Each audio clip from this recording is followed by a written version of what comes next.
തണൽ revenue tower കൂട്ടായ്മയുടെ ജില്ലാ സെക്ടറൽ കമ്മിറ്റിയുടെ പ്രവർത്തനോദ്ഘാടനം കട്ടപ്പനയിൽ നടന്നു. പീരുമേട് എം.എൽ.എ. വാഴൂർ സോമൻ ഉദ്ഘാടനം നിർവഹിച്ചു. ലോകം വിരൽത്തുമ്പിലേക്ക് മാറിയ സാഹചര്യത്തിൽ വൃദ്ധജനങ്ങൾക്കായി സാമൂഹ്യ സുരക്ഷാ ബോർഡിന്റെ കീഴിലെ പ്രവർത്തനങ്ങൾ വ്യാപിപ്പിക്കാനുള്ള തീരുമാനം സംസ്ഥാന സർക്കാർ എടുത്തിട്ടുണ്ടെന്ന് അദ്ദേഹം പറഞ്ഞു. സമൂഹത്തിലെ ആശ്രയം വേണ്ടവർക്ക് ക്ഷേമ പ്രവർത്തനങ്ങൾ നടപ്പിലാക്കുക എന്ന ലക്ഷ്യത്തോടെ 6.5 വർഷം മുമ്പ് പ്രവർത്തനം ആരംഭിച്ച സംഘടനയാണ് തണൽ റവന്യൂ ടവർ കൂട്ടായ്മ. 14 ജില്ലകളിലും സംഘടനയുടെ പ്രവർത്തനം വ്യാപിച്ചു കിടക്കുകയാണ്. സംഘടനയുടെ ജില്ലാ സെക്ടറൽ കമ്മിറ്റി പ്രവർത്തന ഉദ്ഘാടനമാണ് Kattappana Saint John's of God പ്രതീക്ഷാ ഭവനിൽ സംഘടിപ്പിച്ചത്. പീരുമേട് എം.എൽ.എ. വാഴൂർ സോമൻ പരിപാടി ഉദ്ഘാടനം ചെയ്തു.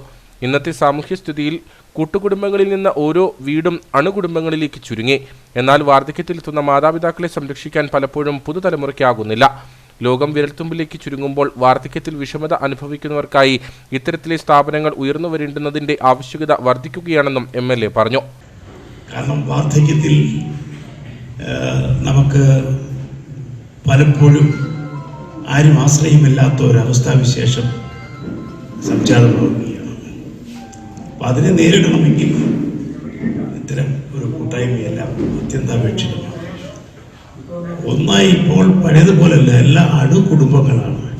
ചെറിയ കുടുംബം, ഭാര്യ, ഭർത്താവ്, മക്കൾ അതിലേക്ക് ഒതുങ്ങുകയാണ്. അതും മക്കളും അധികമൊന്നുമില്ല, 1-2 ഉണ്ട്. സ്വാഭാവികമായിട്ടും അവരൊക്കെ അവരുടെ ഓരോ കാര്യങ്ങളുമായി വ്യാപൃതരാകുമ്പോൾ വാർദ്ധക്യത്തിലെത്തുന്നവരെക്കുറിച്ച് ആരും ചിന്തിക്കാറില്ല എന്നുള്ളത് വളരെ ദുഃഖകരമായ കാര്യമാണ്. അവർക്ക് തണലായി ഇതുപോലത്തെ സ്ഥാപനങ്ങൾ ഉയർന്നു വരണം. ഇത്തരം സ്ഥാപനങ്ങൾ കൂടുതൽ ശക്തിപ്പെടണം എന്ന കാര്യത്തിൽ യാതൊരു സംശയവുമില്ല. യോഗത്തിൽ അന്തേവാസികൾക്ക് വസ്ത്രങ്ങൾ വിതരണം ചെയ്യുകയും ഭക്ഷണം വിളമ്പുകയും ചെയ്തു.